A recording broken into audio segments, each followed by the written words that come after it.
حضرت سعد ابی وقاص رضی اللہ تعالیٰ عنہ نے فوراً اٹھ کے اللہ پاک کے حضور میں عرض کر دیا، الہ العالمین کالی کملی والے صلی اللہ علیہ وسلم کے غلام ہیں، محمد عربی صلی اللہ علیہ وسلم کے غلام ہیں، پار جانا چاہتے ہیں، دریا کا راستہ بڑا خطرناک ہے، بڑا طوفان ہے، بڑا تلاطم ہے، بڑی طغیانی ہے، تاریخ شاہد ہے صحابہ کرام کے سامنے دریا نے سڑکیں بنا کے پیش کر دی۔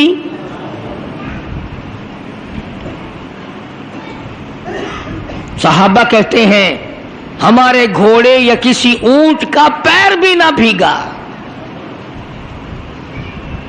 پانی نے غلامی کی، پانی نے سڑکیں بنا کر پیش کر دی۔ آج اگر تم بناؤ گے، پہلے اس کا اسٹیمیٹ لگاؤ گے، پھر اس میں اپنے لیے کچھ بچت رکھو گے، پھر ٹھیکیدار سے ملو گے، پھر افسروں کا اس میں سے کچھ حصہ نکالو گے، پھر کبھی جا کر کے سڑک بنے گی، اور انشاءاللہ جب تک وہ پوری ہوگی پیچھے سے اکھڑ جائے گی۔ مسلمانوں کے کام ہیں سارے۔ صدارتی حکم میں پیران پیر جناب صدر ضیاء الحق صاحب نے نماز کا حکم دیا ہے، الحمدللہ بڑی خوشی کی بات ہے، سارے نماز پڑھو، اللہ اللہ کرو، بڑی اچھی بات ہے، مگر حضرت سوال تو یہ ہے کہ یہ نماز بھی پڑھتے رہیں گے اور حرام بھی کھاتے رہیں گے تو نماز کیا کرے گی ان کا؟ بھائی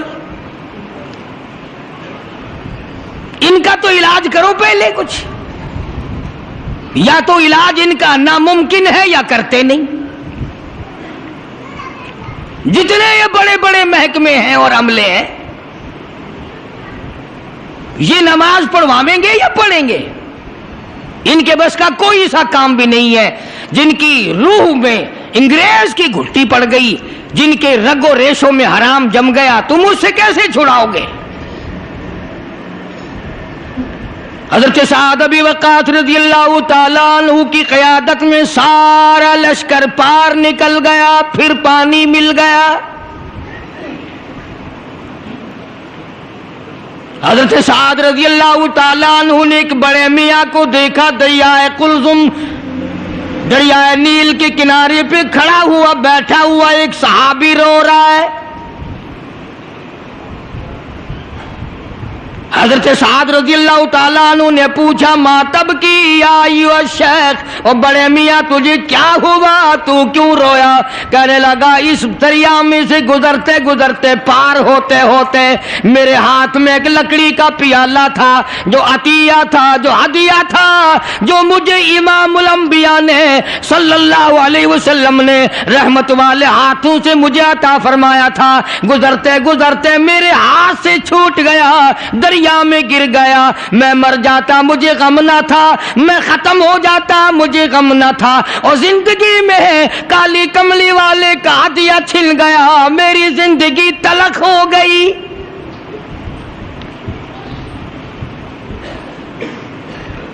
کسی کو بادشاہ کا ہدیہ ملا ہوگا، کسی کو وزیروں کا ہدیہ ملا ہوگا، کسی کو امیروں کا ہدیہ ملے گا، مجھے شہنشاہ کائنات نے ہدیہ دیا، رحمت والے ہاتھوں سے ہدیہ دیا، لکڑی کا پیالہ دیا، میں اسے جان سے زیادہ عزیز رکھتا تھا اور مجھ سے دنیائی میں چھن گیا۔ اور مسلمانوں، نبی کریم صلی اللہ علیہ وسلم کا دیوانہ لکڑی کے پیالے کیوں رو رہا ہے؟ وہ مجھ سے الگ کیوں ہو گیا؟ ہم ساری زندگی میں کبھی نہ روئے، اللہ اور نبی کا عطا کردہ قرآن ہم سے الگ ہو گیا۔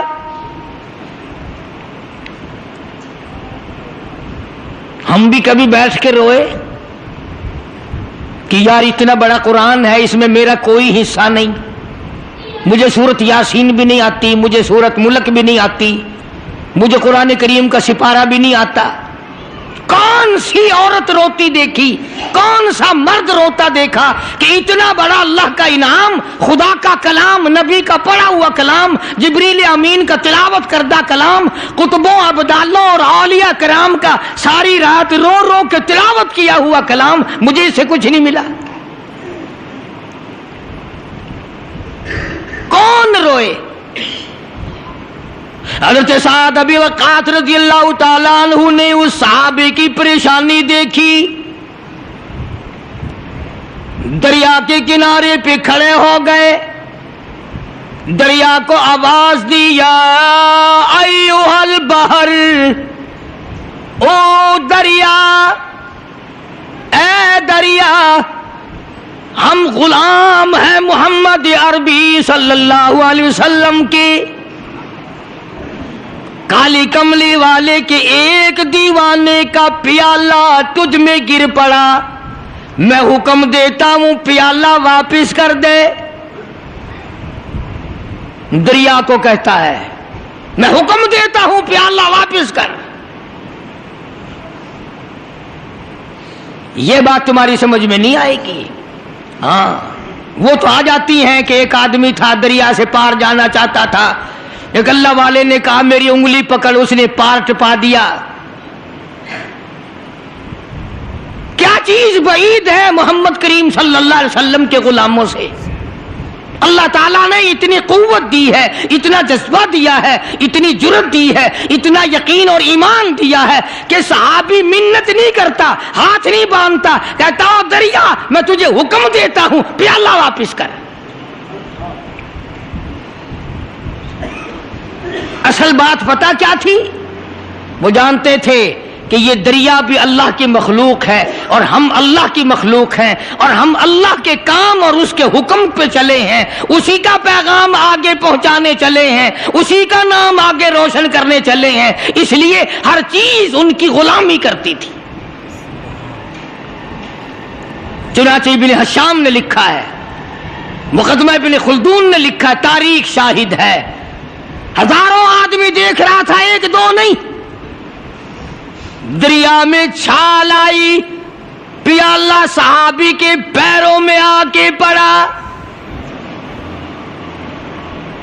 پیالہ لکڑی کا دریا نے سرکار مدینہ صلی اللہ علیہ وسلم کے غلام کے پیروں میں پھینک دیا۔ یہ ثابت کر دیا اگر تو ان کا غلام ہے تو میں دریا ان کے غلاموں کا غلام ہوں۔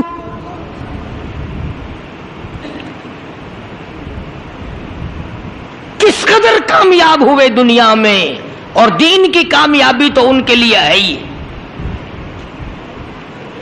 اور اس پر فخر نہیں کیا کسی صحابی نے کہ صاحب ایسا ہوا ایسا ہوا۔ یہاں سے چلے، آگے سفر طے کرتے کرتے شام ہو گئی، گھنونے جنگل میں شام آئی۔ اس زمانے میں بڑے دور دور بستیاں شہر ہوا کرتے تھے۔ شام قریب آئی تو صحابہ اکرام نے پڑاؤ ڈال دیا، ڈیرا ڈال دیا۔ کچھ آدمی جنگل میں ملے، انہوں نے کہا آپ لوگ یہاں نہ ٹھہریں، یہاں نہ قیام کرنا۔ انہوں نے کہا کیوں؟ کہ بڑے بڑے موذی جانور ہیں یہاں، ہاتھی ہیں، چیتے ہیں، بھگیاڑ ہیں، شیر ہیں، کھا جائیں گے تمہیں۔ صحابہ اکرام نے کہا کہ یہ بڑا مشکل مسئلہ کہ ہمیں کوئی کھا جائے۔ حضرت سعد ابی وقاص رضی اللہ تعالیٰ عنہ نے ایک جوان کو حکم دیا، درخت پہ چڑھ کے آواز لگاؤ۔ آج ہماری عقل نہیں مانتی کہ ایسا ہوا ہوگا، ایک نوجوان کو حکم دیا درخت کے اوپر چڑھ جاؤ، آواز لگاؤ۔ درخت کے اوپر چڑھ کر اللہ والے نے آواز لگائی، او ہاتھیوں، او جنگل کے شیروں، او بھگیاڑوں، او چیتوں، او بڑے بڑے موذی جانوروں، ہم غلام ہیں محمد عربی صلی اللہ علیہ وسلم کے، اور ہم رات کو یہاں قیام کرنا چاہتے ہیں، اس لیے میں حکم دیتا ہوں اس رات کے لیے جنگل کو خالی کر دیا جائے۔ تاریخ شاہد ہے، ہاتھی، چیتے، بھگیاڑ، شیر، بڑے بڑے موذی جانور چیخو پکار کرتے ہوئے 5-10 منٹ میں جنگل سے باہر ہو گئے۔ کیا بات تھی ان حضرات میں؟ آخر وہ کون سی چیز تھی جس کا واسطہ یہ لوگ ہر وقت دریا ان کی غلامی کرے، موذی جانور ان کی غلامی کریں، جنگل کے بھگیاڑ اور شیر چیر پھاڑنے والے جانور ان کی غلامی کریں، اور آج ہم مسلمان ان کی غلامی کرنے کے بجائے ان کے نقش قدم پہ چلنے کو تیار نہیں۔ ایک واقعہ نہیں، ہزاروں واقعات ہیں صحابہ اکرام کے جو انہوں نے اپنی زندگی میں اس قسم کا نصب العین اپنایا، اس قسم کا طریقہ کار انہوں نے اپنایا کہ پوری دنیا ان کے قدموں کے نیچے آ گئی۔ اور اس سے بڑھ کر کیا ہوگا؟ مدینہ پاک میں ایک دن صبح کے وقت شور مچا کہ راستے میں شیر بیٹھا ہے، راستہ روک لیا اہل مدینہ کا، شیر بیٹھا ہوا ہے۔ عبداللہ بن عمر رضی اللہ تعالیٰ عنہ اتنا بلکہ جنگوں میں جہاد میں بہادر سپاہی بھی نہیں، صوفی قسم کا صحابی ہے، اللہ والا ہے۔ اس نے یہ نہیں کہا کہ مجھے لاٹھی لا کے دو، نیزہ لا کے دو، تلوار لا کے دو، میں جاؤں گا۔ یوں جو مسجد نبوی سے باہر کھڑے تھے، کسی نے بتایا کہ جنگل میں راستے میں شیر بیٹھا، لوگ ڈر کے مارے کھڑے ہیں، راستہ رکا ہوا ہے۔ نہ کوئی چیز منگوائی، نہ کوئی ہاتھ میں ہتھیار لیا، کہنے لگے مجھے بتاؤ کہاں ہے۔ چلے گئے، لگاؤ شیر بیٹھا ہے، اس کے پاس چلے گئے اور جا کے یوں کان پکڑ کے مروڑ کے کہا کہ تجھے کس نے اجازت دی کہ محمد صلی اللہ علیہ وسلم کے غلاموں کا راستہ روک لے؟ تجھے شرم نہیں آتی کالی کملی والے کے دیوانوں کا غلاموں کا راستہ روک کے بیٹھ گیا؟ سینکڑوں ہزاروں آدمیوں نے دیکھا شیر یوں بھاگتا ہوا، دم ہلاتا ہوا جنگل کی طرف دوڑ گیا اور بظاہر یہ کہہ گیا کہ اگر تو ان کا غلام ہے تو میں تو ان کے غلاموں کا غلام ہوں۔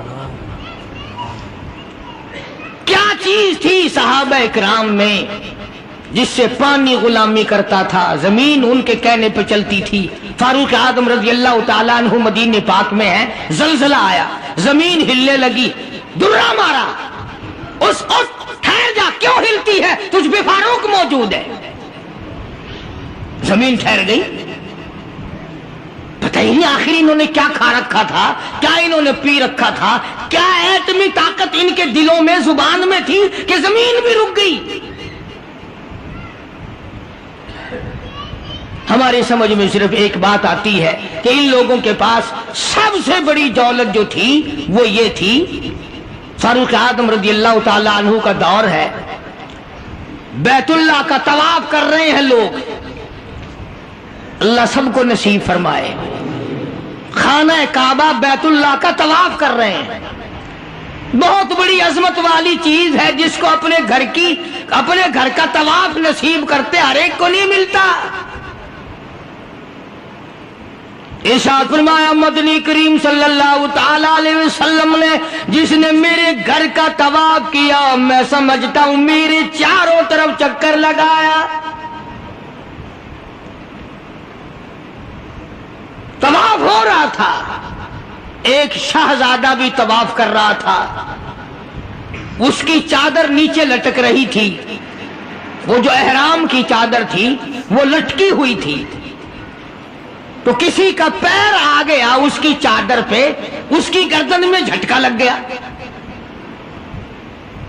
کسی دوسرے طواف کرنے والے کا پیر آ گیا۔ طواف بڑی عجیب شے ہے، علماء نے لکھا ہے کہ ایک آدمی طواف کر رہا تھا، ایک عورت کے پیروں کی پازیب کی جھنکار آئی، چھنکار آئی پیروں کے زیور کی، طواف کرتا کرتا اس کی طرف دیکھنے لگا۔ علماء نے لکھا ہے کہ رکن یمانی کے پاس سے بیت اللہ سے ایک ہاتھ نکلا اور زور سے منہ پہ تھپڑ مارا، طواف میرا کرتے ہو دیدار غیر کا کرتے ہو، آنکھ نکل کے وہ جا کے پڑی۔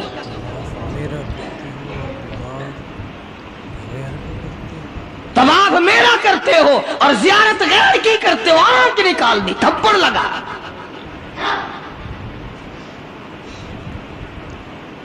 تو شہزادے کی چادر پہ جب کسی کا اچانک پیر آ گیا تو جھٹکا لگا اس کی گردن میں۔ اس نے جو مڑ کے دیکھا تو غریب آدمی نظر آیا، بدوی، ایک دیہاتی،